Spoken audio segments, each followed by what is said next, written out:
What can you do with an NFT? After all, there's way more to it than just a piece of art. NFTs unlock experiences.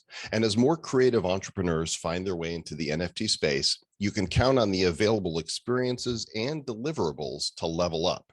Today, we're pleased to welcome Tom Bilyeu, founder of Quest Nutrition, to the show. After creating and selling a super successful brand, Tom has branched out to podcasting, training, and NFTs. You'll hear about his founder's key launch and all the goodness owning one of his NFTs can unlock. And you'll also walk away with a healthy helping of inspiration and knowledge, because that's what Tom is all about. You now have in your ears the keys to all the things in episode number 581 of the Bad Crypto Podcast. 5, 4, 3, 2, 1, 0, ignition. Who's bad?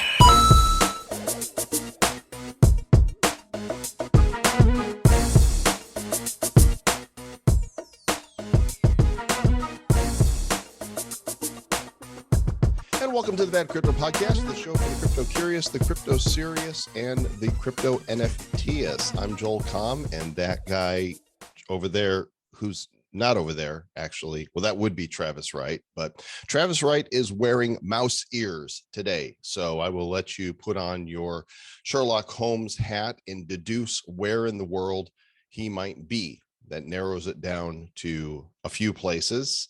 Let's just say that it might rhyme with Cormando or something like that.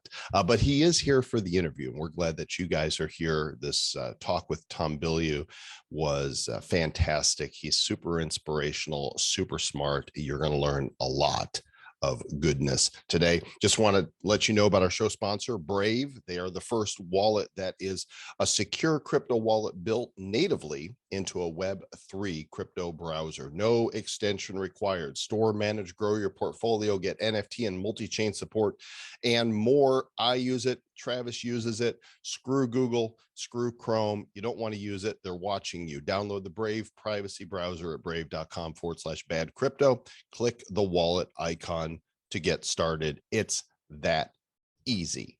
And since there's no place for witty banter, because my sidekick is mousing it up at the mouse house today, let's just get right into the interview with Tom Bilyeu. If you've ever been to a grocery store or a convenience store and picked up a Quest Nutrition bar, well, you participated in the economy of the brand that put this gentleman on the map globally. His name is Tom Bilyeu. He is the co-founder of Quest Nutrition, which is a billion-dollar brand. Check out these stats. They grew 57,000% in 3 years. Huge, wildly successful. And now he is the co-founder and CEO of Impact Theory Studios, a digital-first studio with entertaining, original content all around themes of empowerment. Makes sense. Perfect follow-up to making food to equip our bodies. Now you are creating content to enrich the soul. Tom Bilyeu, welcome to Bad Crypto. Thank you for having me. I'm excited to be here. Absolutely. The Impact Theory University. I want to talk all about all this stuff. Well, let's set the Wayback Machine just to give people context. I want a brief Reader's Digest version of the genesis and the then acquisition of Quest. Okay, so I go to film school, graduate, think I'm going to get the 3-picture deal. I don't. I meet these 2 very successful entrepreneurs who said, you come into the world with your hand out. And if you want to control the art, you have to control the resources. So come with us and get rich. Thought that sounds amazing. I thought it would take 18 months. It took 15 years, but it worked. We built multiple companies, but the one that ended up absolutely crushing was, as you said, Quest Nutrition. And I went from that to Impact Theory. And yeah, that's the sort of really fast Reader's Digest. I'm happy to go deeper on any aspect if you want. 15 years is what we call overnight success in the business. There it is. Right. It's exactly right. Yeah, we used to joke about that. That's great. So, you know, let's maybe talk a little bit about that, the Quest Nutrition thing. So I'm like on a journey. You know, a lot of people are on a journey right now. It's near the first of the year. 87% of the people have already broken their New Year's resolution at this point. It's the 6th of January. Yeah. So what I mean, from all those years of being in that, what are some of the key tips? I know you like to break things down into bite-sized chunks. So like, what are some inspiring words and nutritional thoughts about, hey, it's the new year, you're doing it. Here's what you need to know from Tom Bilyeu. All right. Well, there's two ways to approach it. You've got the mindset and then you've got the nutritional component. So from a mindset perspective, it really does come down to how badly you want something. And the problem is most people pursue goals that they're not actually excited about. So if somebody from a weight loss perspective is saying, I want to be healthier, or I want to lose 10 pounds, they won't have the motivation to see it through because weight loss is very difficult. You need to have something like, I want 6-pack abs. I want my ass to look amazing in these jeans. Like, it actually has to be something where whether you should be motivated by it or not is irrelevant. You are motivated by it. And once you click over into that, and it typically is a bigger goal is more exciting. And so while it seems like the bigger goal will be demotivating because it's going to be so big and so difficult, it's actually the reverse. The smaller the goal, the less likely you are to see it through. So you need a goal that actually gets you excited because it's going to be difficult. And when you start talking about any goal, boredom kills more goals than just about anything else. Like, you get in there, it's hard, it's not fun. Exactly. So you got to be amped up about it enough to stick through it. Then now you've got the nutrition side. The nutrition side is really pretty simple. Eat whole food wherever humanly possible. Minimize your intake of sugar. If you do those two things, and then I'll throw in a third more controversial one and say avoiding carbohydrates is almost certainly a winning solution, because even though there are some sort of quote unquote good carbohydrates, most people don't understand just how much carb is going to turn into glucose in your bloodstream. So from a blood perspective, bread and a Snickers are the same. And so that's where people run into trouble. And then of course, just over consuming calories. So yeah, we can go deep on either one of those aspects, but those are really the two. I like my bread, you skinny bastard. I get it, man. So do I. Look, I come from a morbidly obese family. I grew up by today's standards, not chubby, but by the standards of the actual 80s and 90s chubby. And it was hard to lose weight, especially pre-internet, because I didn't know what to do. And so I was eating all low fat because it just made sense to me that eating fat makes you fat, which of course it does not, but I did not know that. And I remember I had this tub of licorice that I used to keep next to my computer when I would be writing. And a friend of mine one day was like, I think if you eat too much sugar, it turns into fat if you don't burn it off. And I was like, that doesn't make any sense. How does sugar become fat? And the amount of misinformation is pretty overwhelming. And then you exacerbate that by the fact that nutrition really does come down to an N of 1. Like, your microbiome is going to be so different. Your genetic predispositions are going to be so different. How you were raised is very different. And so what might work for me may not work for the next person, which is why I say the only thing that's sort of universal is eat whole food and avoid sugar. That's going to work pretty universally. Since you came up through the 90s, was Dr. Adkins your first, awareness into I wish carbs? So that didn't come until I was eating less than I'd ever eaten and gaining weight. And it wasn't until after that I finally discovered Atkins, and it sounded crazy. Like, when I first heard about it, I was like, I don't know about this. But Eat that more was bacon. Yes. Exactly. Low carb was the first sort of winning thing for me. And that was definitely on the back of the Atkins craze. That's great. What about fasting? This is one of those things that there's this dude that I don't know if you've interviewed him on your show yet, but his name's Dr. Pradeep Jamnadas. And he is I believe a heart surgeon or something, but he goes off, he's got these amazing, I think he's at Berkeley or Stanford or someplace. And he's got these videos where he's talking about, he'll go into the science about, like, once you hit a certain time, then your histones around your DNA unwrap, and then these magical shit pops out, and now you got super healing juice. You're like, what? And the guy's hilarious too. He's like a sarcastic dude, but he's like talking. He's like, and I'm not selling you nothing. I'm just telling you, don't do it, because the pharmaceutical industry is so tied to oh, you have this, well then you need this, this, and this, and this. They never get to the root of the problem. They're always like, hey, you have this symptom, have this. They don't ever get to it because it's so profitable. And if you cure someone, you lose a customer. And so it's like, it seems like, you know, the whole thing. So fasting doesn't cost anything. It's actually the cheapest thing you can do. Facts. And it's super beneficial, wildly beneficial. So yeah, I mean, I don't know how deep you guys want to get into this, but when you start fasting, you're triggering a whole host of mechanisms that are incredibly powerful, but you're lowering your blood sugar, which is huge. And when you lower your blood sugar, then you no longer have the insulin pumping through your system. And early studies seem to be indicating that it's actually the elevated levels of insulin that the sugar requires your body to do that may be doing more damage. So hyperinsulinemia, where your body's just pumping and pumping and pumping all this insulin, and then the cells begin to close down saying, yo, enough. Like, we don't want any more insulin. We don't want any more of the sugar being stuffed into these cells. And so you become insulin resistant, which means your body pumps even more.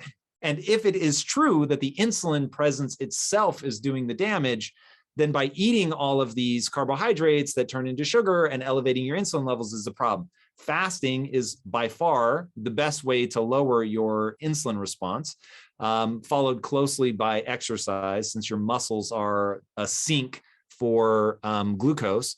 And when you fast, you also trigger something called autophagy, which is where your body goes, yo, I don't know when I'm getting more calories, so I'm going to go break apart these deformed and damaged cells so that I can get the building blocks back to use for something else. And so forcing your body into that autophagy, where it's cleaning things up like cancerous cells and damaged cells, becomes really, really critical. So yeah, fasting is huge. Especially to fat people in crypto. Because people in it crypto works sit better on for people in crypto all day. Fat people. That's why I'm just trying to tie it into the crypto vibe here. Travis, I just well like said. the word autophagy. Well said.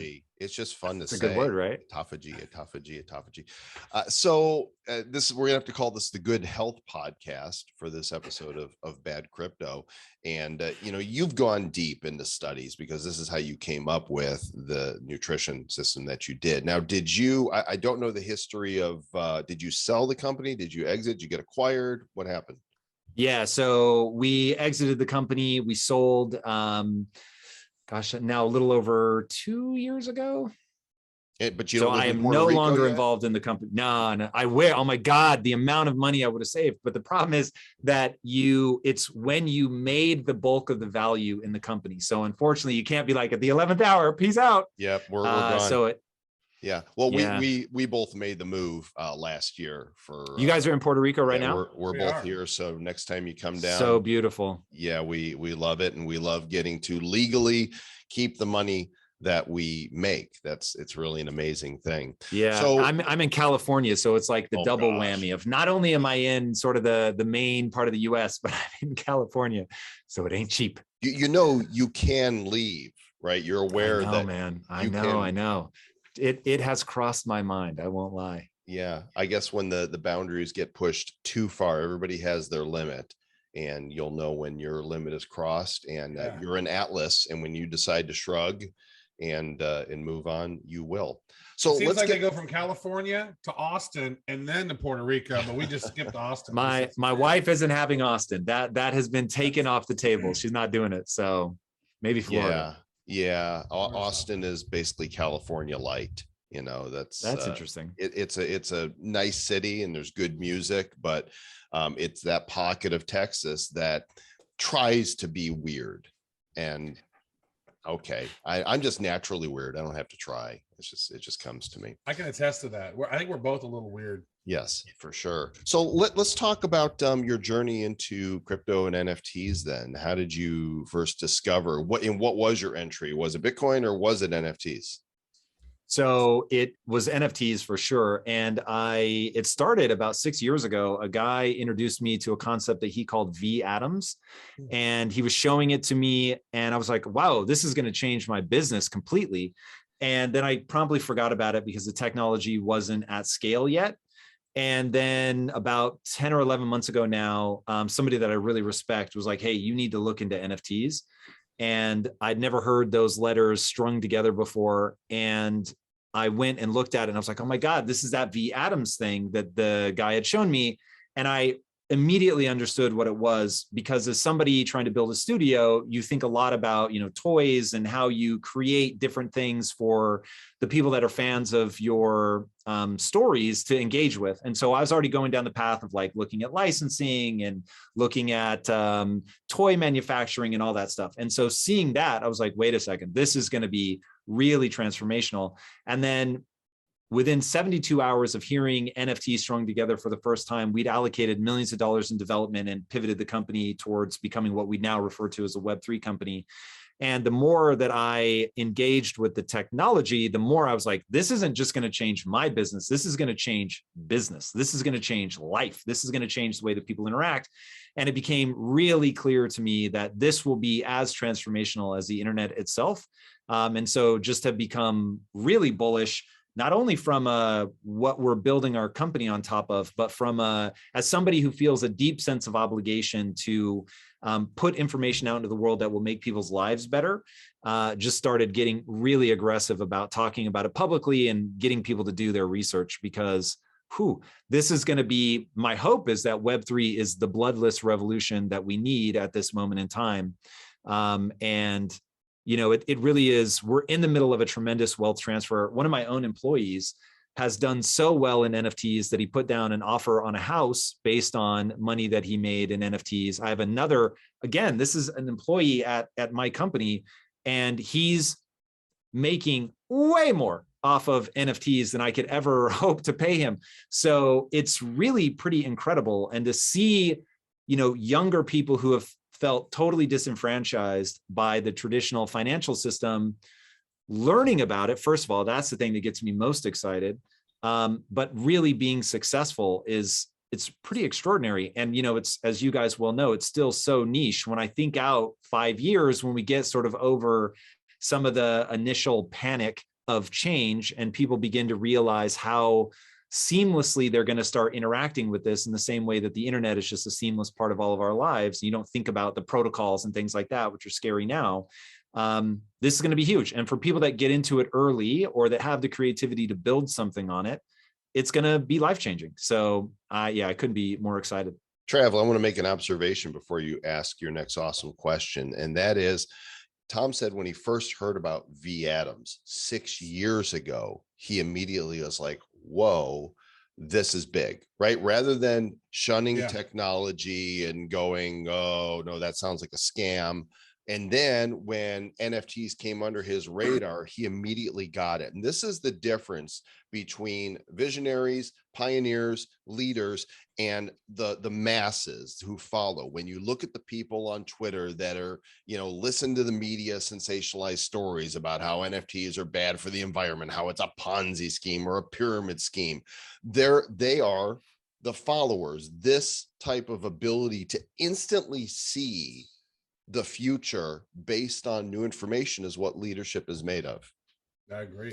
Very kind. I'd be a lot more impressed with myself if 6 years ago I had taken the idea of V Atoms and been like, all right, let's go right now. Well, I don't know if that would have worked for you then, because that was Block V, and I invested heavily in Block V with that because I'm like, oh, these V Atoms are, but the name sucked. They didn't stick with anything. Once NFTs became a thing, like, Block V, I think finally is like, oh, we're calling themselves NFTs now because that's what they are. They were really early, and I remember Joel and I, we both invested really early on in Block V, but it was just like too early. Even if you had thought about it, it would have been like, oh man, what's gonna be? Yeah, it wasn't ready, it wasn't fully baked yet, Mr. Tom. It was getting there. It wasn't. Yeah. But I am sad, admittedly, because there's a middle ground, right? I didn't have to invest or start building on top of it right that moment, but I didn't even keep like tabs on it, which wish I had. But that's why when I saw where it had gone in the intervening time, I realized that we had to go all in very quickly.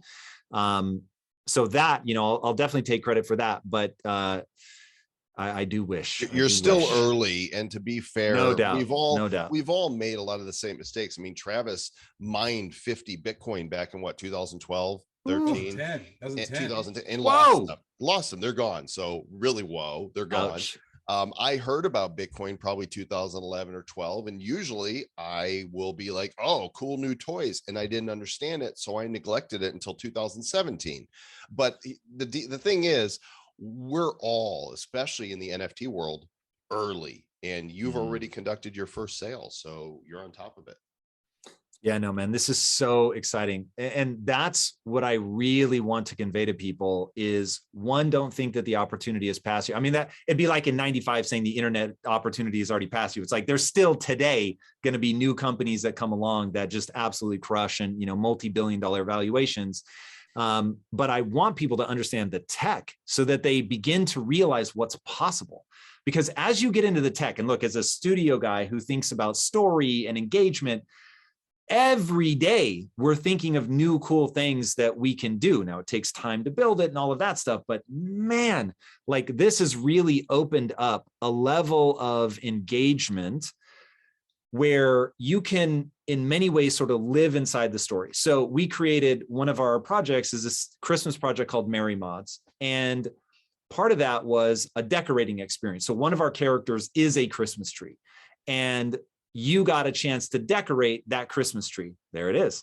And that has become so cool where you've got families with their kids decorating this character. And the next year you're going to be able to burn that 3 of those characters to get the villain. But I don't think many people are going to do it because it's a story moment where you literally have to sacrifice, this tree that has personality to get a villain. And so some people will do it because that's just how they roll. But it'll be so interesting to see as the blockchain gives us these opportunities, what people will do. And then, when I think about AR and all the cool things that we will be able to do with that, oh my God, we've got some really cool ideas for next year. And if we can pull off the technology, it'll just be unreal. So there's so many cool people with cool ideas pouring into the space. And if we can get them to create amazing things, not only will it hasten adoption, which will be cool because the more people that are in the space, the more people come into the space, right? Network effects, but also more infrastructure is going to be built, which then allow more amazing things to happen. It's just, oh my God, this is one of those, I want to grab people and shake them and scream and just be like, this is the opportunity you've been waiting for. So yeah. So you're into assault is basically what you're saying. Nice. I just That's want exactly you to know, right. In the name of Web3. I own 2 legendary founders keys, which we're going to talk about in a minute. And I totally missed Merry Mods. Because I'm in so many projects that I'm not keeping up. And our mutual friend, John Lee Dumas, said, did you get your Merry Mods? I'm like, what? My Merry who's? He's like, no, he's like, Tom's thing. It's the first thing you can get, you can mint. But then he said, you know what? Your 3 free mints might be better spent in the future because Tom is planning some other stuff. So I'm doing a lot of talking. Travis. Right. Yeah. So actually, I think I also have 2 of the legendaries, 5 relentless and 1 heroic. So I went, man. Thank you guys so much. I also missed a Merry Mod. So that was great. So let me ask this. What is the best way to keep track of that? Because there's so many Discords, there's so many Telegrams, there's so many tweets. It's almost at this point where I need my NFTs to send me an SMS. I need a text to be like, hey.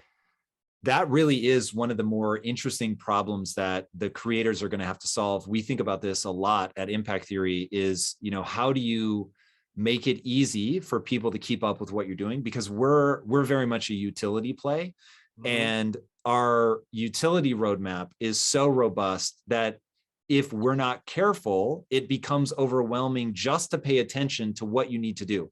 So for instance, like many people, I'm sure I bought a bunch of Gary Vee's books because I wanted to see what he did with the NFT. And I knew the book would be awesome. And it was, by the way. But even just keeping up with all the times that I had to go and verify and re-verify, I was like, God, we got to make this easier. But he's emailing, he's doing it smart. You log in and you get email notifications. Hey, you've got 2 weeks to do this. Hey, this is your last chance to do that. Whereas a lot of these projects, they're not notifying, you have to be in the Discord to keep up. Travis is right. We need an NFT that monitors all of the NFTs in your wallet, or I think something called a personal assistant might do the trick as well. Yeah, I was actually thinking about that. That's where this is coming on, having that SMS feature, because it's that's one of the biggest things to me is like, oh shit. Like, I don't know how many times it's been like, oh, I had an NFT. Oh, you can get your Pudgy Penguin. Like, I would have missed it if I hadn't known that I get my Pudgy Penguin gift. If Your Joel little hadn't said it. Pudgy. Did you get your little Yeah. Pudgy? I got a couple little Pudgies, but the Yeah. thing is that if you don't know to go, like, there's no way. You're right. I need an NFT assistant that can basically monitor all the discords for us to be like, you have this, you have that. Boop, boop, boop. That's going to be the thing that maybe helps out the masses be able to utilize their utilities. Because here I am. I got what, 8 of these things, and I got 0 Mary mods. It's crazy. It's crazy. And this, look, I hope it's us, but somebody's going to come up with a genius solution to this. But it is actually a problem. It's a good problem, but it's a problem. So yeah, finding a way to simplify the steps people need to take, 1, to become aware, and then 2, to actually take action. And then having some mechanism by which you can see, like, okay, hey, if you miss this, is there still something that I can do? So yeah, that's, I think, really important. May I assume that you were inspired by VeFriends to do the Founders Key? We took a very different approach. I am blown away by VeFriends, and as a VeFriends holder, I think what Gary's doing is absolutely amazing. We have a very different sort of ultimate approach to what we're doing. So he built a piece of IP. Well, he did an NFT drop, and then he's going to turn the IP into something. So everything lives under this one piece. Whereas what we wanted to do was create an umbrella project, and then from there give you access to a entire slate of projects that we'll build out, because over time we're going to tell, dozens, or hopefully over a long enough stretch of time, hundreds of stories. And so that we wanted to make sure that it wasn't glued to one thing, because over time we'll be telling a lot of different stories. Some will be like Mary Mods, where we'll come back around to it every year, but others will be, take any franchise where it has its moment, and then you might not revisit it for 5 or 10 years. So from that perspective, it's sort of the inverse approach of what Gary did. But I watch Gary closely. I think he's absolutely brilliant and just a lovely human being, and very much on the cutting edge. Most amazing book launch marketing idea. Incredible. That I was like, oh, I wish I had thought of that, because we always like to play in some new arenas. So let's talk about this NFT launch, because we've kind of talked around it, but you launched at founderskey.io. Go ahead and tell us what it is. So as I was saying, we're trying to build a Web3 studio that puts out one kind of story, and we tell that same kind of story over and over and over. So I always liken it to Disney. What made Disney brilliant, they were able to sway culture by telling one kind of story from 1,000 different angles. And if I say to you, I'm going to go see a Sony film or a Warner Brothers film or a Paramount film, you don't know anything about it. But if I tell you I'm going to go see a Disney film, you already know something. And so impact theory, because look, my wife and I, when we exited Quest, we could have bought an island, retired, never worked again. So why do this?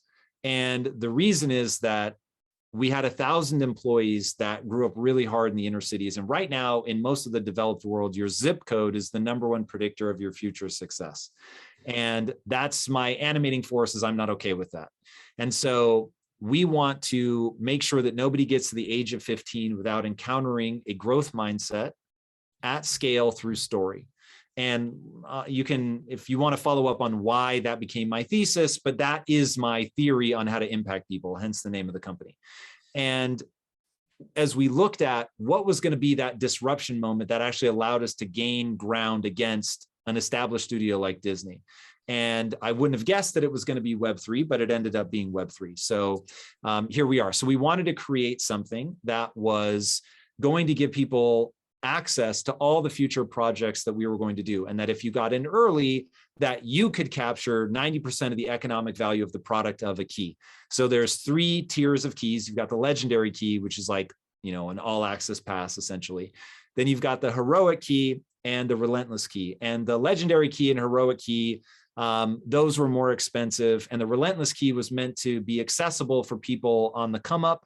And there's what I think 7 different categories of like free access, early access, exclusive access, things like that, that people get. And the legendary key gets access to all of them. The heroic key gets access to less of them. And then the relentless key gets slightly less than that. And we tried to tier out the access based on the sort of rough value of each of the different tiers. And they're meant to be future proof. So they get you access to a lot of things right now today, and we only sold against the things that we're doing over the next 18 to 24 months. But I plan to support this product for the rest of my professional life. And so what's that going to be? And my hope is that, this is like a 40-year project. And we're just looking to do everything that we do at Impact Theory, we do through the lens of the keys. And so the first thing was Merry Mods. And so you could get Merry Mods for free. And we've since actually updated the utility. So now a legendary key holder will forever get free mints on all non-partner products that we do. So Merry Mods being a great example of something that you can mint for free. We have more projects coming up this year that you'll be able to mint for free. And the next big project that we have is called the Custom Avatar. And we're really trying to do some pretty interesting, groundbreaking things there from a technological standpoint. And again, that'll be free for key holders. So trying to create, because part of what I think is so magical about Web3, and this is what I mean when I say that this is the bloodless revolution that we need at a time where the inequality financially has just gotten so crazy that historically, when it reaches these levels, you either have a war or a revolution. And my hope is that by offering ownership to the average person in a way that lets them front run institutions, that what's going on with the blockchain and crypto and NFTs is going to allow savvy people, regardless of whether they're well capitalized, to be able to come into this new space and really get some big wins. And that's how we've tried to structure the keys, that, hey, I'm building this thing, I'm dedicating the rest of my professional life to building the studio that I really hope becomes something massive. And I've got the historical track record to show that I have the capability to scale something. We took Quest from not existing, bootstrapping it and building it to $1 billion brand. We did it in 5 years. So scaling is exactly what I know how to do. I've certainly shown that I stick with things when they get hard. So this is an opportunity for somebody to come in and say, hey, Impact Theory's created this product that I can buy now. And as Tom and team pour in the time and energy and resources to making this amazing, that the community captures 90% of that economic value, and Impact Theory only captures 10% of the economic value ongoing. Obviously, we captured the upfront, but we're putting that money into building this thing out. And when you take that at scale, like forget Impact Theory for a second, you're going to get dozens, hundreds, thousands of companies taking the same model over the next 10 years. I mean, I think that it's to compete, you're going to have to do this, and you're going to have to find ways, because and I'm sure that this has been gone over a zillion times in your show, so forgive me, I'll move through it quickly. Web 1, read only, right? So you go to a website, there's information. Web 2, you've got read and write. So I can go to a site like Facebook and I can publish my own information. Web 3 now is ownership and participation. So not only can you own a piece of that product that you support, but you can actually go into the community. They give you resources and you can create things. So for instance, we gave the lore, and over the next year, we're going to give a ton of actual assets that people can use for Merry Mods, for instance, and they can create their own companies. So if you have a legendary key, one of the things that makes that revolutionary is this thing called the right to partner. So we had somebody build a Christmas tree ornament company off of our IP. And so you can now, you as the creator of that, get to capture the first $500,000 before Impact Theory makes a dime. Now, to give you an idea of how different that is, That is so I went different. to, yes, I went to DC Comics, which is a division of Warner Brothers, and I tried to get the rights to The Matrix. This is when it was considered a dormant franchise. Their own words. Went to them, I said, hey, look, I've had this success in my previous company. I'm now doing this studio. I gave them the whole pitch. And I said, I want to use the Matrix IP. You guys aren't doing anything with it. I won't even touch canon characters. Like, let me just do like a spin-off server, right? And tell stories in that. And they basically wanted 500 grand up front just to have that conversation. And I thought through that whole thing. Like, this is crazy. Like, I'm so passionate. I'm well capitalized. I can see this thing through, and you're still telling me no. I mean, you're basically making it impossible. Cuban, do you think Mark Cuban paid them that $500,000? Because Nifty's, which is he's invested in that platform, ended up doing the Matrix, and they sold 100,000 NFTs at $50 each. I red pilled mine yesterday, so they are all now free from the Matrix. And I don't know, I'm not all that impressed. I think you probably would have done a better job with them. Very kind. I wish I had been thinking about NFTs or V Atoms back then, but alas, I was not. And do I think that he offered that? Probably not. By this point, they were probably going to him and saying, hey, we don't know what we're doing in the NFT space. We want to do this right. But the typical way, and I won't put anybody on blast, but I had a similar conversation around anime properties, because I'm obsessed with anime, long story why, but I think anime is the future. And so I went to all the top brands in Japan and was like, hey, here's my thesis. And it was the same thing. Give us a lot of money up front, huge guarantees. And I just walked away from that saying, this is not how you capture the energy of a community. And so I think of Web3 as like this really powerful solar cell, if you will, designed to capture the energy of a community. You have all these amazing, incredibly talented people, and they will put their time and energy into promoting your project by creating things that you wouldn't create for yourself, but you have to incentivize them in the right way. And so the blockchain, oddly enough, it's not at least for me, was not the obvious answer that, oh, the blockchain is going to allow me to incentivize people, but that's what it does. And so now you can create these sandboxes, your community comes in and creates amazing things. And then because their incentives are aligned with you, they want to push and promote it. But you have to have a new mentality of, I want you, dear community, to capture like a massive amount of the upside here and let them build companies off the back of this. Let them use your assets. It's a totally different mindset. And it is not without its danger. Let me be very clear that Web3 is like plutonium. Like, you have to really be thoughtful about how you harness it and use it, because it can blow up in your face. But man, if you understand how to unleash that power, it can be extraordinary. Let me ask you this around that, because you talked about how people were building on your own IP. And I noticed you have a lot of different upcoming scripted shows, it looks like, different pieces of content. Like, it sounds like you're creating a whole new level of studio. So are people able, if they have their own idea, are you guys, is your studio open for pitches? Because there's a whole lot of really interesting people and creatives out there that maybe have ideas for some of these, because it looks like you're creating some animated cartoons on your own. So like, what's the thought process for scripted content from people maybe who are key holders that want to maybe submit something? So my obsession is with the idea of crowd validation. So the good or bad of creative stuff is that you're looking at a really gnarly hit ratio. Most of what you do will fail to take off. That's just the reality. So the vast majority of what even Disney has in development will never see the light of day. And so I know that. But what we want to do, and we're building out the platforms to allow us to do this, is to say, hey, we've got this IP, Merry Mods, Coyotes of the Air Gap, All Systems Go, whatever you respond to. Go create some fan fiction.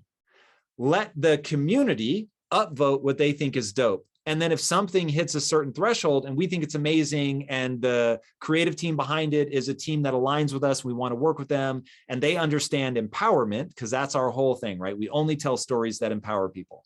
And so if that all aligns, then it's like, okay, we're going to give this the equivalent of the blue check mark on Twitter and say, this is official, this is canon. We're now working with this creative team in an official capacity. But the real magic is all of that stuff that the community is engaging with, that people are developing, that they can try things, that they can do stories that we don't approve of. And this is where, like, negotiating this with the sort of, amorphous thing that is a Web3 community is not easy. But getting that structure is something I'm obsessed with, to make sure that whether it's a business idea, whether it's fan fiction, whatever, that we can have an arm's length relationship and say, hey, I'm not saying that this is actual canon, right? So if you're doing some crazy, if you hear about shipping where people put like random characters together in a relationship, I want them to be able to do that and to play with it, but I also don't want them to pull us away from the core story that we're trying to tell. So it's like the vast majority of people are going to play in things that we're never going to give that check mark to. But you want to create that space where the community can be like, you need to pay attention to this one because this one has something special going on. And then those ones that line up, then we'll incorporate. And we're working on that both with the right to partner companies where you have to go through the community gauntlet to get verified, and partner perks and all kinds of things. But getting that community structure where they're incentivized to vet it and then raise up the cream of the crop, that to me feels like the nut to crack. It kind of becomes like a DAO of sorts, right? That's, you know, the community decides. So I want to clarify one thing, because here on the page for the legendary, it says you get 3 free mints. But if I heard you correctly, any third party project that you're promoting as part of this, you're going to get 3 free mints of any of them. So one, this is the first thing that we have to update. So we're putting deadlines to all of our the projects that we have to get rolling out. So we'll be updating this very soon. But what it is any of the mints that we do, what we call non-partner mints. Okay. Because on partner mints, it gets harder to, the quantities may be different. They got to get paid. Yeah, exactly. So we will absorb that wherever we can, but I can just foresee times where we won't be able to. Sure. So we round it to anything that we do that's non-partner, you get a free mint if you're a legendary key holder. Okay. Hey, Here's Joel, the I other got a thing. question here, bud. Can you pull up on the screen these like the legendary one or one of the mints, because they're different. And this is one thing that I love, because I'm working on a project where we're putting ancient wisdom on the blockchain called Soul Shamans. And I'm doing something similar and then I noticed it just while we were, you know, preparing for this interview. I was like, wait a second, these symbols look different. Each one of these symbols on these different cards are not the same on them. So it's like, what are the meanings of the different symbols that you put in each one of those different corners? So yeah, so there are 50 total symbols and each of them represents something different. And we have a whole breakdown for anybody that wants to know. You can find that in our Discord. Ultimately, we'll be doing things with those. So on the next project, for instance, the avatar project, the custom avatar project, you go through a decision tree, and ultimately that decision tree is going to break you into factions. Part of what will determine your faction is the symbols on your key. And so there will be different things that different symbol has access to. And so we're looking for ways to integrate them more and more. They're all symbols around empowering ideas. But so like the one there on the bottom left, that's a Torii gate, where traditionally the understanding is that you're going from the mundane to the sacred. And so it's, you know, trying to incorporate ideas like that. The one in the upper right is a butterfly transformation. Also a nod to one of our stories called Neon Future that we did in partnership with Steve Aoki. And yeah, just worked in a bunch of things that matter to the ethos of the brand, because Impact Theory is a very specific brand. What we want is anybody that engages with our brand, whether it's with the NFTs, the Discord, one of our stories, Impact Theory University, whatever it is, that you walk away feeling more capable in your own real life than you did before that interaction. And, you know, look, my life is the answer to the question of what does a fast pig look like? So I'll explain that. There's a quote, which I love, which is, you can't make a racehorse out of a pig, but you can make a really fast pig. And I'm not a racehorse. Like growing up, nobody thought I was going to be successful. I was not chosen most likely to succeed. My own mother quietly assumed I was going to fail when I left for college. My best friends, yeah, I mean, she cheerleaded for me the whole way, but she finally admitted one time, she was like, I just assumed you were going to fail. And my best friend said, oh yeah, I just assumed you were going to marshmallow your way through life. And when I went to my now father-in-law to ask for his blessing to marry his daughter, he said no. And they didn't misidentify me. That really was where I was at those phases in my life. But what nobody accounted for was that once you develop drive, you can get better. And I've just put my head down and spent the last 25 years gaining skills. And once you understand that you can get good at anything you want at any time, then how you spend your time becomes a spiritual consideration. And so that's my obsession. And because I have changed my life, I mean, literally took myself from scrounging in my couch cushions to find enough change to put gas in my car, to building $1 billion business and obviously changing, my financial outlook for myself, my entire family. It's insane. And it's a reflection not of any innate talent that I have. It is a reflection of the human animal, which is designed to get better. But you've got to really put in the work to get the skills. And so I wanted the keys to represent that with those symbols.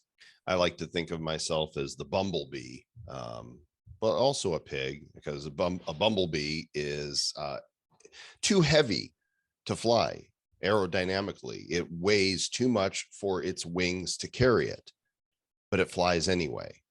There it is. It's one of those really bizarre things in nature. So this is one of the legendaries in my wallet. I've got one in one wallet, one in another. So what do my symbols mean here?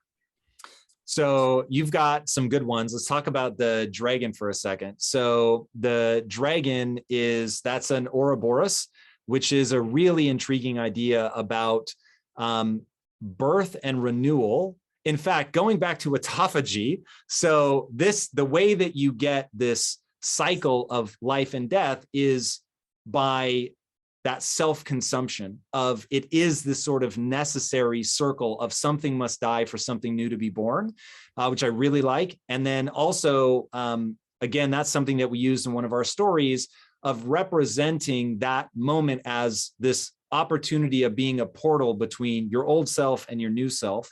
So that one is what that's about. And then the one on the bottom right there is both a nod to anime and why I think that's such a powerful storytelling vehicle. And that's the pink pill. And the red pill. But the red pill technically wouldn't have the line in the middle. And so I did a hybrid between the two because one, I was afraid people wouldn't recognize what it was without the line. And then two, I like mixing it up between the Matrix reference, which I'm obsessed with the Matrix, and Akira, which is the anime that comes from. So this looks like a CD-ROM drive over here that was mistaken for a cup holder. Is that what that is? That's hilarious.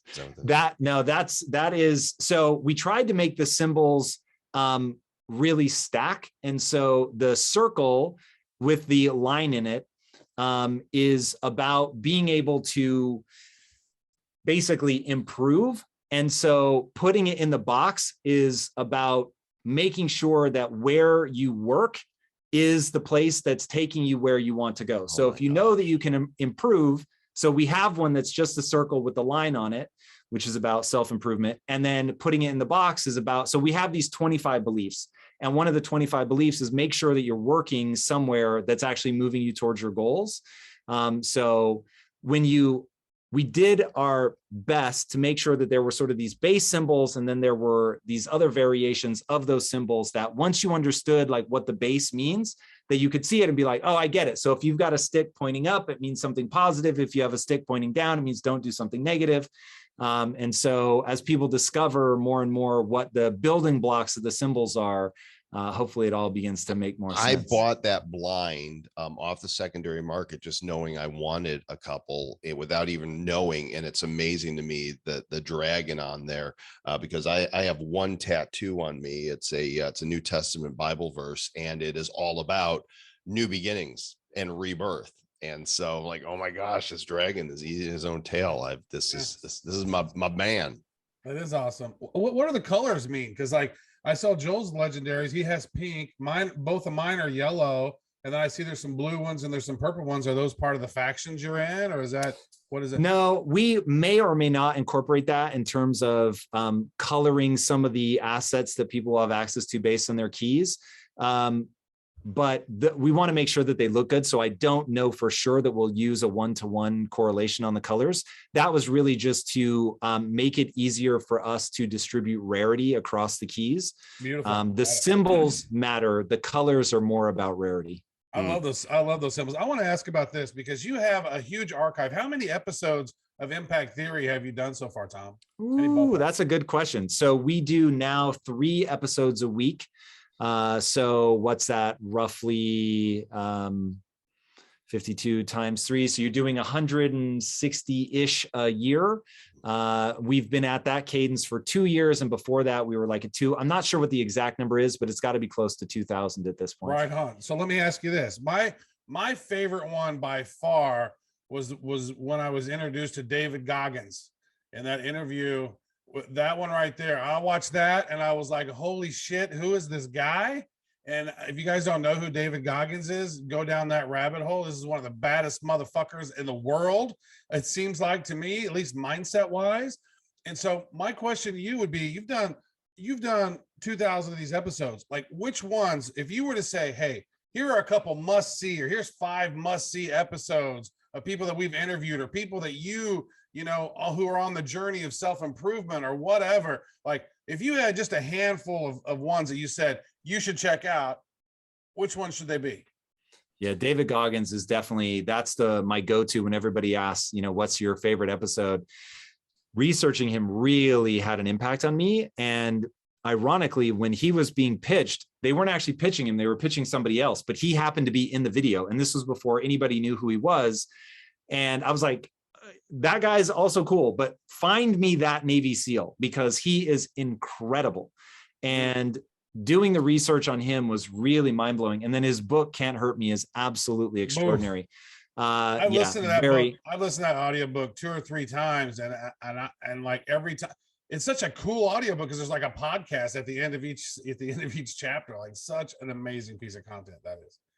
Absolutely incredible. Totally agree. Anybody in the crypto space also should listen to Raoul Paul's episode, which was absolutely fire. Also had Robert Breedlove on the show. Amazing. Love both of those guys. Really, really cool human beings as well. In terms of self-development, there is an untold list of people. Ryan Holiday and the ideas around the obstacle is the way, I think is absolutely extraordinary. He's somebody I've had on the show a few times and always enjoy my time with him. Stoicism, I think, is incredibly powerful as an ideology. Carol Dweck, who I had on the show actually before it was Impact Theory, but her ideas run through basically everything that I do. She is really extraordinary. Understanding some of the shows about the mind are really cool.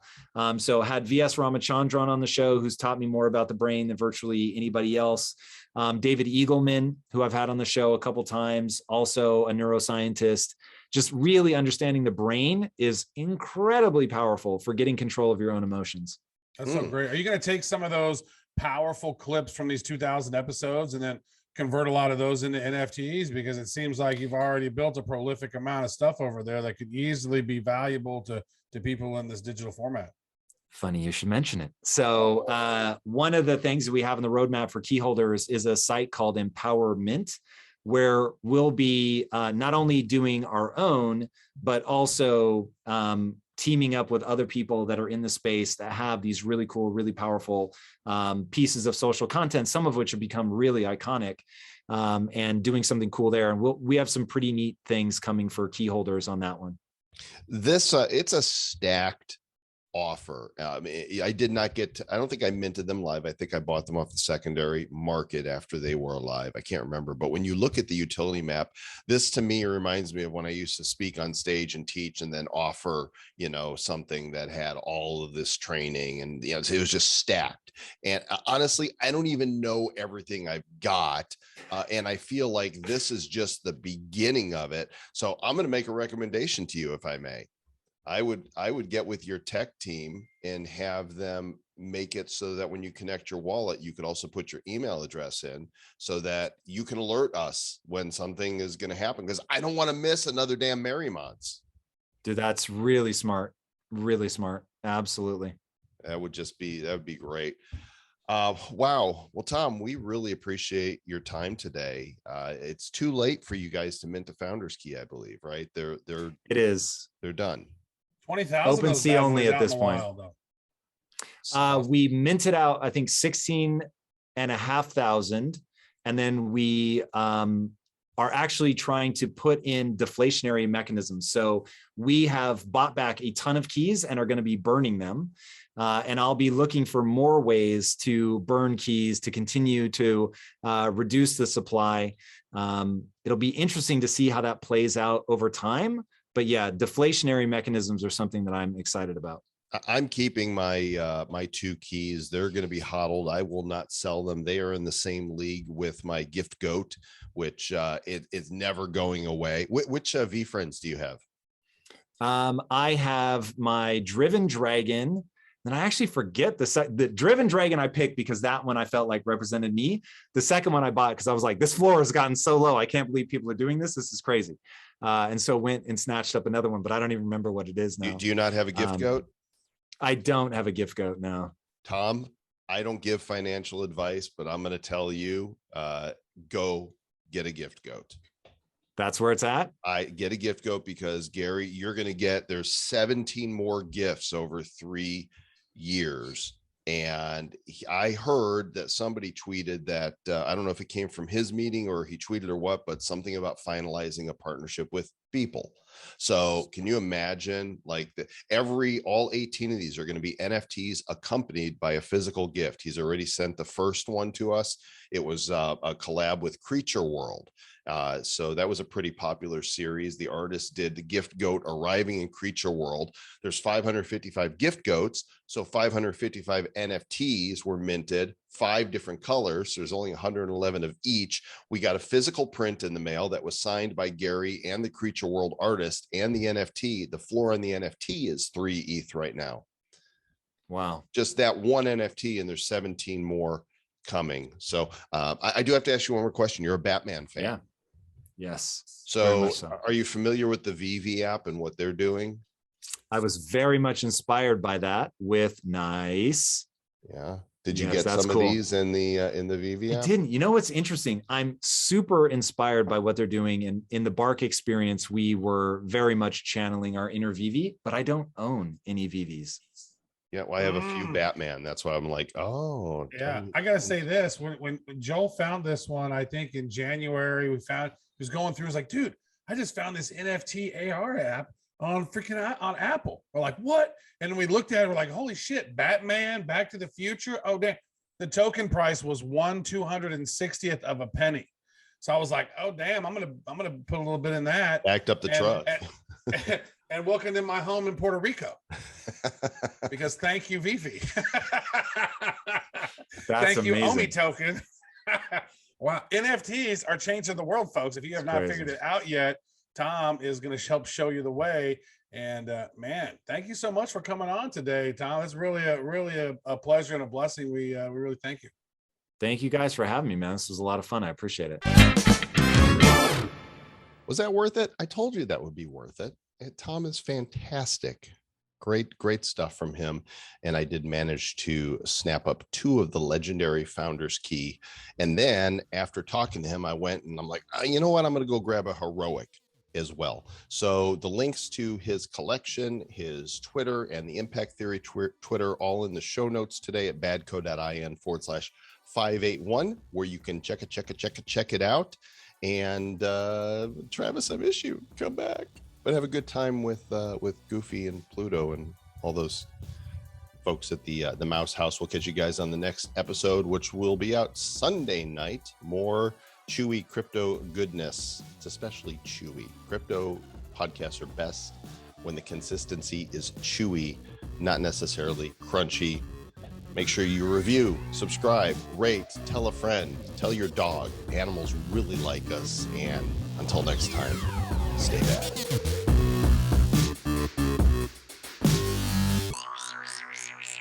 Who's bad?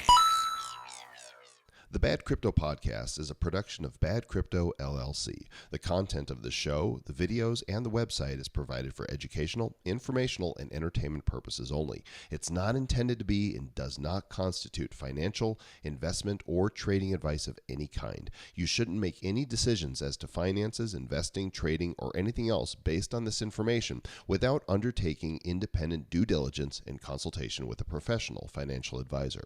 Please understand that the trading of Bitcoins and and alternative cryptocurrencies have potential risks involved. Anyone wishing to invest in any of the currencies or tokens mentioned on this podcast should first seek their own independent professional financial advisor. All by myself,